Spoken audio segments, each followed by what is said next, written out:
guys, welcome back to my channel, Janavel's Kitchen. Madilim po dito. So ang lulutuin natin is beef caldereta. So yung mga ingredients natin is ito.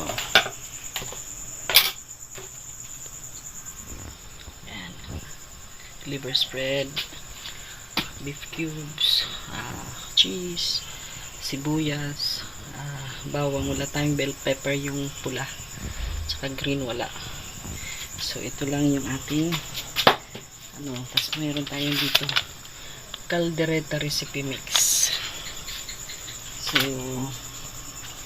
meron pa tayo dito ng garbanzos at saka green peas. Tapos kung magkulang, lagyan natin ng del monte, baka naman del monte. Yun to, yung recipe natin is beef caldereta guys. So pinalambot na po natin yung ating beef. Ito na po siya, malambot na po siya. So almost 1 kilo po ito. Yung kilo is 380 plus yung 1 kilo dito sa amin sa Tacloban, yung beef pura. Okay, so magigisa na tayo ngayon, so watch out. A few moments later.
Cheers.